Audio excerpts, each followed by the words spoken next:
សូមស្វាគមន៍និងសូមជម្រាបសួរដល់បងប្អូនទាំងអស់គ្នាផងដែរដែលចូលមកទស្សនាវីដេអូនៅក្នុង Channel YouTube ខ្ញុំបាទវិជ្ជរិនទាំងអស់គ្នាជាទីមេត្រីថ្ងៃនេះដែលខ្ញុំមានវីដេអូមួយទៀតហើយដើម្បីចែករំលែកឲ្យបងប្អូនយើងឃើញពីស្ថានភាពទឹកជំនន់និងទេសភាពដ៏ស្រស់ស្អាតនៅលើទឹកដីខេត្តបន្ទាយមានជ័យគឺផ្លូវក្រវ៉ាត់ក្រុងសិរីសុភ័ណ្ឌនៅថ្ងៃទី11ខែតុលាឆ្នាំ2022ខ្ញុំបង្ហាញពីទស្សនវិជ្ជានៅផ្លូវក្រវ៉ាត់ក្រុងសិរីសុភ័ណ្ឌនារដូវទឹកជំនន់នេះចែកជូនបងប្អូនទាំងអស់គ្នាបានឃើញអំពីស្ថានភាពទឹកជំនន់នៅទីតាំងនេះក៏ដូចជាទស្សនវិជ្ជានៅតំបន់នេះទាំងមូលតែម្ដងចែកជូនបងប្អូនទាំងអស់គ្នាបានទស្សនាឲ្យឃើញពីទស្សនវិជ្ជាទឹកជំនន់ទឹកជំនន់នៅថ្ងៃទី11ខែតុលាឆ្នាំ2022នេះទឹកជំនន់នៅតែបន្តឡើងជារៀងរាល់ថ្ងៃបងប្អូន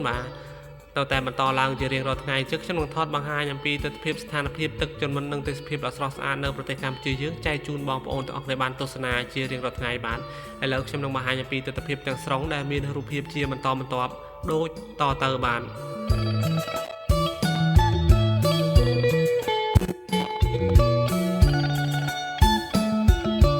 ហើយក៏សូមអភ័យទោសដល់បងប្អូនទុកជាមុនផងដែរចំពោះការអធិប្បាយរបស់ខ្ញុំបើមានការខ្វះខាតឬលើសលួសនៅពាក្យសម្ដីណាមួយក៏សូមអភ័យទោសដល់បងប្អូនពីចម្ងាយផងដែរឥឡូវនេះខ្ញុំបញ្ជាដ្រូនមកដល់ទីតាំងមួយកន្លែងគឺផ្លូវទឹកនេះផ្លូវបំបីជា4បងប្អូនផ្លូវបំបីជា4ហ្នឹងផ្លូវទឹកផងផ្លូវទាំងផ្លូវគោកផងផ្លូវទឹកផងបំបីជា4ហ្នឹងត្រង់ចំណុចផ្លូវក្រវ៉ាត់ក្រុងសិរីសុភ័ណ្ឌដែលយើងធ្វើដំណើរចេញពីស្រុកមង្គលបុរីឆ្ពោះទៅក្រុងប៉ោយប៉ែតហ្នឹងយើងឃើញមានទីកន្លែងមួយដែលបងប្អូនយើងគាត់លក់អីវ៉ាន់ច្រើនណាបងប្អូនហើយជាចំណុចប្រសពនៃទឹកផងហើយនឹងចំណុចហ្នឹងបែកផ្លូវជា3ជា4ទៅខាងស្ពានសខេងផងនឹងទៅខាងតំបន់ផ្សេងទៀតផងដែរហើយទីតាំងនេះគឺមានបងប្អូនយើងមកលក់នៅពេលល្ងាចគឺច្រើនខ្ញុំថតនេះគឺនៅពេលល្ងាចនៅម៉ោង4ជាងហើយតែដោយសារទឹកចំនួនជនលិចខ្លាំងអញ្ចឹងបងប្អូនខ្លះគាត់មិនអាចចេញមកលេងកម្សាន្តបានទេដោយសារផ្ទះគាត់លិចទឹកលិចអីជាពិសេសបងប្អូននៅខាងភូមិព្រៃជីកខាងឃុំបាត់ត្រង់នៅខាងភូមិលងថ្ងាន់បឹងត្រាវបឹងអីហ្នឹងនាងកេតនេះលិចអស់បងប្អូនលិចខ្លាំងតែម្ដងជួននឹងលិចខ្លាំងតែម្ដងខ្ញុំនឹងទៅផ្ដិតយកទស្សនវិជ្ជានៅតំបន់ផ្សេងនៅទីតាំងនោះចែកជូនបងប្អូនទាំងអស់គ្នាបានឃើញពីស្ថានភាពទឹកជំនន់នាពេលបច្ចុប្បន្នផងដែរឡើងខ្ញុំជាដ្រូនយឺតទេដើម្បីងាយស្រួលដល់បងប្អូនទាំងអស់គ្នាបានទស្សនានេះគឺទស្សនវិជ្ជានៅផ្លូវក្រវ៉ាត់ក្រុងសិរីសុភ័ណ្ឌនៅឆ្នាំ2022យ៉ាងនេះនៅស្ថានភាពទឹកជំនន់បងប្អូនឃើញហើយនោះនៅសល់ថាជាថាកន្លះម៉ែត្រទៀតនឹងអាចទឹកនឹងហូរកាត់ផ្លូវលើឡើងថ្នល់កស៊ូតែម្ដងប៉ុន្តែទឹកនេះដូចមិនអាចឡើងទៅដល់បងប្អូនព្រោះទឹកនៅខាងលើរៀងស្រកហើយប៉ុន្តែតថ្ងៃមុខទៀតអត់ដឹងទេបងប្អូនដោយសារមានភ្លៀងធ្លាក់ផងអីផងអញ្ចឹងក៏មិនហ៊ានថាដែរហើយខ្យល់ចាប់ដើមធ្លាក់មកពីជើងហើយខ្យល់ដូចថាខ្យល់ត្រជាក់បងប្អូនអញ្ចឹងត្រីក៏ឡើងទៅតាមនឹងដែរបងប្អូនត្រីគេចាប់ដើមបងត្រូវបដាហើយខ្ញុំនឹងថតបង្ហាញពីស្ថានភាពទស្សនវិជ្ជាបងប្អូនយើងបងត្រីផងដែរចែកជូនបងប្អូនអរគុណបានឃើញអំពីសកម្មភាពបងប្អូនដែលកំពុងតែបងត្រីនៅវីដេអូក្រោយៗឥឡូវនេះខ្ញុំជាដ្រូនមកដល់ទីតាំងដែលបងប្អូនជាបរិវត្តខ្មែរយើងគាត់មកលក់គាត់មកលក់នៅទីតាំងនេះហើយបងប្អូនដែលទៅលេងកម្សាន្តហ្នឹងសូមមេត្តាជួយថែរក្សាអនាម័យបរិស្ថានទាំងអស់គ្នាផងបងប្អូនឃើញទស្សនវិជ្ជានេះច្បាស់តែម្ដងនេះថាតើស្ថានភាពបែបណាបងប្អូនឃើញសិតតែសម្រាមភាគច្រើនគឺសម្រាមដែលចានប្រហិតចានជ័រហ្នឹងជាពិសេសគឺចានចឹងឯងសម្បូរតែម្ដងបងប្អូនបងប្អូនដែលទៅលេងកម្សាន្តនៅទីតាំងនេះសូមមេត្តាជួយថែរក្សាបរិស្ថានទាំងអស់គ្នាផងដែរទៅឲ្យខេត្តបន្ទាយមានជ័យយើងមានដូចថាបរិស្ថានស្អាតដើម្បីទាក់ទាញភ្ញៀវទេសចរមកលេងកាន់តែច្រើននៅក្នុងខេត្តបន្ទាយមានជ័យឥឡូវនេះខ្ញុំជាដ្រូនចាប់ដាក់យកទស្សនវិជ្ជានៅទីតាំងនេះឲ្យច្បាស់សិនដើម្បីងាយស្រួលដល់បងប្អូនបានឃើញថាគេមានមកលេងកម្សាន្តនឹងច្រើនទៅតិចខ្ញុំថតនេះពេលល្ងាចគឺម៉ោង4ជាងហើយអត់សូវមានអ្នកមកលេងកម្សាន្តប្រហែលទេដោយសារទឹកចំនួនជនលិចគ្រប់ទីតាំងគ្រប់ទីកន្លែងតែម្ដងកាលមុននឹងទឹកលិចដែរតែអត់លិចដល់ឆ្នាំ2022នេះទេបងប្អូនឆ្នាំ2022នេះទីតាំងនៅភូមិសាស្ត្រស្រុកមង្គលបុរីស្ទើរតែទាំងស្រុកមង្គលបុរីតែម្ដងបងប្អូនគឺលិចទីគ្មានសល់ទេបងប្អូនអញ្ចឹងលិចជន់ខ្លាំងមែនទែនមិនថាទាំងស្រុកមង្គលបុរីទេក្រុងសិរីសុភ័ណ្ឌក៏ខ្លាំងដែរបងប្អូនបងប្អូនបានទស្សនាវីដេអូនៅក្នុង Channel YouTube ខ្ញុំបាទជាច្រើនវីដេអូមែនទែននៅស្ថានភាពទឹកជំនន់នៅប្រទេសកម្ពុជាខ្ញុំថតទស្សនវិជ្ជានៅស្ថានភាពទឹកចំនួននៅប្រទេសកម្ពុជាយើងរយៈពេល1ខែបងប្អូនរយៈពេល1ខែហើយនៅទីតាំងណាក៏ឡើងដែរងាយស្រកទេបងប្អូនអញ្ចឹងនៅវីដេអូក្រោយៗខ្ញុំនឹងបង្ហាញអំពីទស្សនវិជ្ជានៅខាង បាទទៅខាងវត្តតានីវត្តតានីហៅវត្តតបោកក្នុងហ្នឹងប បងប្អូនគាត់សួរខ្ញុំថាតើស្ថានភាពទឹកនៅទីតាំងនោះយ៉ាងម៉េចហើយបាទវត្តនេះហៅវត្តបោះក្នុងស្ថិតនៅក្នុងឃុំលវាស្រុកបវរខេត្តបាត់ដំបងខ្ញុំនឹងបង្ហាញពីស្ថានភាពផ្លូវដែលខ្ញុំទៅធ្លាប់ទៅជិះឡានទៅជិះម៉ូតូទៅអញ្ចឹងឥឡូវនេះតើស្ថានភាពបែបណាបន្ទាប់ពីទឹកចាប់ផ្ដើមស្រកតិចតិចហើយបាទនៅទីតាំងនោះស្រកច្រើនប៉ុន្តែស្ថានភាពផ្លូវបែបណាបងប្អូនកុំភ្លេចរងចាំតាមដានទស្សនានៅវីដេអូក្រោយខ្ញុំនឹងបង្ហាញអំពីស្ថានភាពទិដ្ឋភាពបាទផ្លូវទៅខាងវត្តនីបាទឃុំលវាស្រុកបវរខេត្តបាត់ដំបងឲ្យបងប្អូនឃើញហើយស្ថានភាពទឹកចំនួននៅខាងបាទលវាបវរហ្នឹងរៀងស្រកហើយបងប្អូនឃើញនិយាយទៅខ្ញុំឃើញតាមបណ្ដាញសង្គម Facebook នោះគាត់បានផុសជាបន្តពីស្ថានភាពទឹកនៅខាងច្រកឡែមបងប្អូនបាទខាងច្រកឡែមទឹកក៏នៅតែបន្តឡើងមកសារជាថ្មីម្ដងទៀតហើយមិនដឹងថាស្ថានភាពទឹកចំនួននៅទីតាំងលើហ្នឹងតើអាចឡើងឬស្រកយ៉ាងណាកុំភ្លេចរងចាំតាមដានទស្សនាវីដេអូខ្ញុំនឹងបង្ហាញជាបន្តចែកជូនបងប្អូនទាំងអស់គ្នាបានដឹងពីស្ថានភាពទឹកចំនួននៅប្រទេសកម្ពុជាយើងនេះ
ឥឡូវនេះខ្ញុំកំពុងតែបញ្ជាដ្រូនឆ្ពោះទៅបាទទិសខាង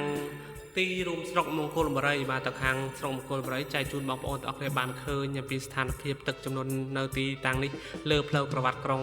សេរីសុភ័ណ្ឌហើយបងប្អូនឃើញឡានបបច្រាស់ហ៎បងប្អូនបាទខ្ញុំធ្លាប់បានបង្ហាញបងប្អូននៅឆ្នាំ2021បងប្អូនថាហេតុអ្វីបានឡានបបច្រាស់ទិសបាទផ្លូវគេមានជីកទាំងសងខាងទៅមកហេតុអ្វីបានជាឡានបបច្រាស់ទិសបាទខ្ញុំសូមបញ្ជាក់ប្រាប់ដល់បងប្អូនទាំងអស់គ្នាដែលចូលរួមទស្សនានៅក្នុងវីដេអូនេះទាំងអស់គ្នាបាទផ្លូវដែលគាត់បើកបញ្ច្រាស់ទិសនេះគឺដោយសារករណីដែលបងប្អូនប្រជាពលរដ្ឋបាទយើងដែលរងគ្រោះដោយទឹកចំនួនជន់លិចហ្នឹងនៅខាងមុខហ្នឹងបាទគាត់មករស់នៅលើបាទគាត់មកស្នាក់នៅបណ្ដោះអាសន្នបាទទូសុវត្ថិភាពនៅលើផ្លូវតាមគឺផ្លូវក្បាត់ក្រុងសេរីសុភ័ណ្ឌចឹងហ្នឹងហើយបងប្អូនអញ្ចឹងគឺផ្លូវហ្នឹងគេត្រូវបិទមួយចំហៀងបាទគេត្រូវបិទមួយចំហៀងដើម្បីទុកមួយចំហៀងហ្នឹងឲ្យបងប្អូនប្រជាពលរដ្ឋដែលរងគ្រោះដោយទឹកចំនួនជន់លិចហ្នឹងគាត់ស្នាក់នៅលើហ្នឹងបាទគាត់ស្នាក់នៅលើហ្នឹងម្ដងអាសន្នសិនទម្រាំតែទឹកស្រកវិញទើបគាត់ទៅបាទទៅខាងនៅផ្ទះគាត់វិញបាទអញ្ចឹងបងប្អូនដែលរស់នៅនេះសមុទ្រគាត់ឆ្ងល់អញ្ចឹងណាបាទអញ្ចឹងបងប្អូននៅនេះសមុទ្រខ្ញុំសូមបញ្ជាក់បាទគាត់បិទផ្លូវខាងអាជ្ញាធរយើងបិទផ្លូវគឺដោយសារបងប្អូនប្រជាពលរដ្ឋយើងរស់នៅលើទីទួលសុវត្ថិភាពហ្នឹងគឺនៅលើផ្លូវក្បាត់ក្រុងសេរីសុភ័ណ្ឌហ្នឹងតែម្ដងអញ្ចឹងទើបបាទបិទចរាចរណ៍មួយចំហៀងបាទដើម្បីឲ្យបងប្អូនយើងបាទបាននៅទីតាំងនឹងសុវត្ថិភាពជាងនៅលើទីទួលសុវត្ថិភាពមួយទៀតដែលខ្ញុំបានបង្ហាញគឺលិចជន់លិចអស់ហើយ mà lang khlang lệch đo thì tua sập phim mũi tiết lão lang mà nâu lơ phật vặt trong sợi sập phòn tạm đong chẳng nâu khang lơ mạc lành bọc ôn dương nâu nứng quật miền bà nhà thô được chỉ con to dương tại 100 ca nâu khai bên ti bên trái nứng lục chọc tàu ca pia đang bốn bà ca pia cột krong nâu bà than phiệp tật phiệp nângสกรรมphiệp xemได้bà thảm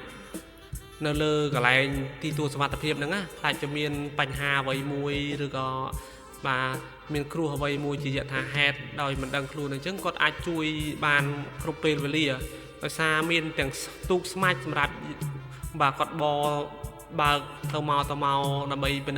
than phiệp tiệp chia bờ rót đạiกระ pong แต่ rong ครูได้ตึกจำนวนได้จนเล็กนึงคลาก็ตอนมาออกเตะbàได้xa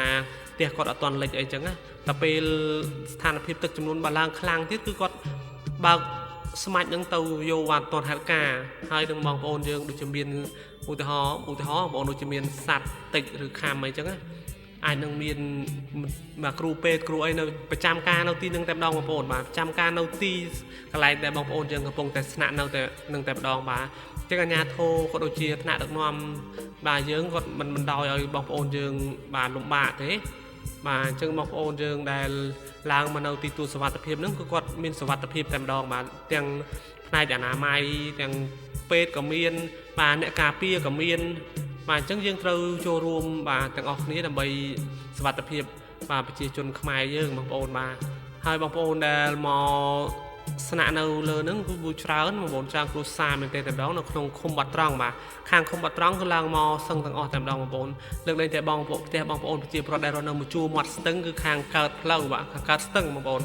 ข้างเกิดสตึงตึกจับดาวไปปะหามาดาวให้มาบนมาจึงมันทางสถานพิบตึกจำนวนในตีต่างนี้อาจลางดองกำรัดน้าหรือสระขนมไปชับนี่ก็มันดังมาบนจึงคอมเพล็กต์ลงจำตามด้านตุสนาในขนมชนะยูทูบจำบ้านนักจำบ้านนักใจเดิมเลยให้มองโอนเคยพิสถานพิบตึกจำนวนในตีต่างนี้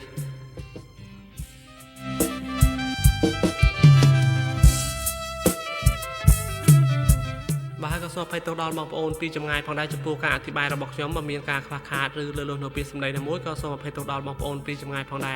โดยสร้างจำมันเมนจีเนี่ยซาปอร์เมียนในเต้มองโอนมาจำเติมแต่ไปจีจวนธรรมดาเต้มองโอนในสมัติสกอล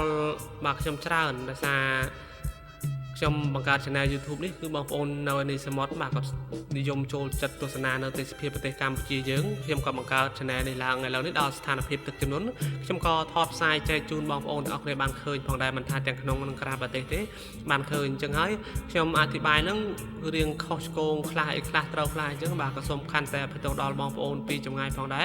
พวกจำมันเมนจีเนซาปอร์เมียนหรือก็เนี่ยทางไอ้มวยเตให้เรียนกับบางปวดบางคนจึงจำการชนะยูทูบมีแล้วนำไปใจกำเลยแต่เพียบปฏิกรรมจีเยื้องใจจูนบางโอนต่างออกเนี่ยบานตุสนาบาให้บางโอนเยื้องจูตุสนาให้ก็จะเคยมาแถบร้องด่าวิดีโอจ้องเพื่ออันเมียนกัดต่อเที่ยงโอนมาวิดีโอออริจินอลบาอันเมียนโยมากัดต่อเธอใจเธอเจ้าเต้เข้มทอดไม่คือใจกำเลยอย่าบางโอนต่างออกในบานตุสนาระเบียบหนึ่งแถบร้องให้บางโอนกระเลยเมื่อแต่เพียบเวียลสายเวียลเราดอทอมลวงเลยตึกเลยเอาหายบานนี่บันทึกลางโดยการชนะปีปอนกับไฟมุ้ยตึกเวลามอแต่มายุบคือเลยจำร้องภายที่เคยเมียนปัวใบตองมาเมียนดำเชอเมียนสมาลเมียนไอปัวใบตองเท่นี่แต่ซาตึกจำนวนจนเลยในชนะปีปอนกับไฟปีนี้ตึกเวลามาดองมันติดเชี่ยเรื่องรอดไงเนี่ยวิธีเพื่อเอาสมาลหรือก็รุกจิตเซมทั้งวิลุลัวตามตึกตอนจึงตึกเพื่อเอาเคยเมียนปัวใบตองสระเนลมาตึกพองได้บานจึงให้ตึกในลางยืดมันแต่กรอสระเป็นเต้นบางคนมาลางเลื่อนสระเลื่อนมาลางยืดสระยืดไปบางคนนี่สระก็ยืดล้างก็ยืดบางจังบาแดงบางคนมันแต่ปัจจุบันนี้ตึกมันตอนสระที่บางคนเราแต่มันตอนลางจะเรียงเราไงแล้วจะประดามไวลุกด่าเราดอลบาเราคางซาบางคนซาบางคนบริจะประดามเลยเฉยจำลังมีนักกะจำลังแต่ประดับโยตัวตะเพียบตรงซาบางคนบริแต่เราใจจูนบางคนแต่ออกในบางเคยปีสถานเพียบตึกจำนวนเราตีตังนกหวาน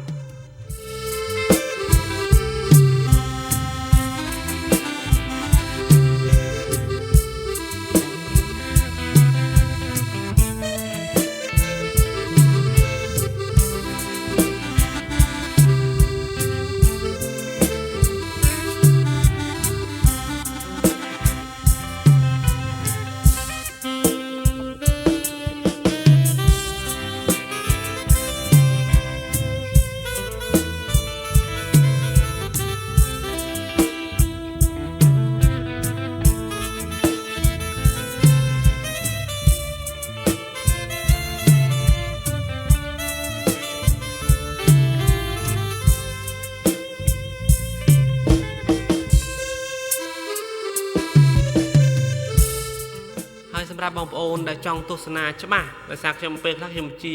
ដ្រូនរៀងខ្ពស់ដែរបងប្អូនរៀងខ្ពស់អញ្ចឹងខ្លះមើលទូរស័ព្ទអត់ច្បាស់ទេបាទរៀងតូចសម្រាប់បងប្អូនដែលមើល TV ធំៗTV ធំៗគឺច្បាស់តែម្ដងវីដេអូខ្ញុំគឺថតកម្រិត 4K បាទដើម្បីងាយស្រួលដល់បងប្អូនបានទាំងក្នុងនិងក្រៅប្រទេសដែលមានសេវាដើរលឿនអីហ្នឹងបាទអាចដាក់ក្នុង TV ធំបានបងប្អូនធានាថាច្បាស់តែម្ដងបាទឃើញច្បាស់ជាងខ្ញុំមើលផ្ទាល់ភ្នែកទៅទៀតបងប្អូនដោយសារខ្ញុំមើលផ្ទាល់ភ្នែករឿងទូរស័ព្ទរឿងតូចទេចំណែកបងប្អូនដាក់ TV ធំធានាថាច្បាស់ 100% បងប្អូនគឺកម្រិត 4K បាទរាល់វីដេអូខ្ញុំផលិតទាំងអស់គឺកម្រិត 4K ទាំងអស់ដើម្បីងាយស្រួលដល់បងប្អូនទាំងអស់គ្នាបានឃើញច្បាស់អំពីទេសភាពប្រទេសកម្ពុជានៅតំបន់ផ្សេងបាទទោះបីខ្ញុំថតខ្ពស់ក៏បងប្អូនមើលឃើញច្បាស់ដែរដោយសារគាត់ដាក់ TV ធំបាទនៅខាងឯនេះសមុទ្របាទគាត់បានតំណាក់តំណងមកខ្ញុំហ្នឹងថាច្បាស់ល្អវីដេអូខ្ញុំអីចឹងណា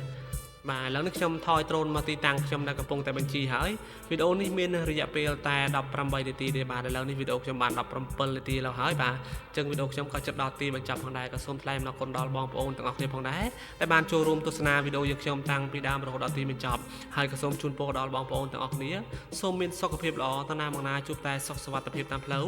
រកស៊ីទទួលទានមានបានមានសុភមង្គលនិងក្តីសុខក្នុងគ្រួសារជានិរន្តរ៍តទៅផងដែរកុំភ្លេចរងចាំតាមដានទស្សនាវីដេអូថ្មីជាបន្តទៀតផងដែរខ្ញុំនឹងចែករំលែកទស្សនវិជ្ជាផ្សេងបាទនិងស្ថានភាពទឹកជំនន់នៅប្រទេសកម្ពុជាយើងចែកជូនបងប្អូនទាំងអស់គ្នាបានទស្សនាជារៀងរាល់ថ្ងៃផងដែរសូមមេត្តាជួយចុច Subscribe និងរូបកណ្ដឹងម្នាក់មួយផងដើម្បីទទួលបានវីដេអូថ្មីក៏ដូចជាការផ្ដល់កម្លាំងចិត្តដល់ខ្ញុំបាទដើម្បីផលិតវីដេអូថ្មីចែកជូនបងប្អូនទាំងអស់គ្នាបានទស្សនាជាបន្តទៀតផងដែរពេលនេះខ្ញុំបាទវិជ្ជរិនបាទក៏សូមអរគុណបាទសូមជម្រាបលា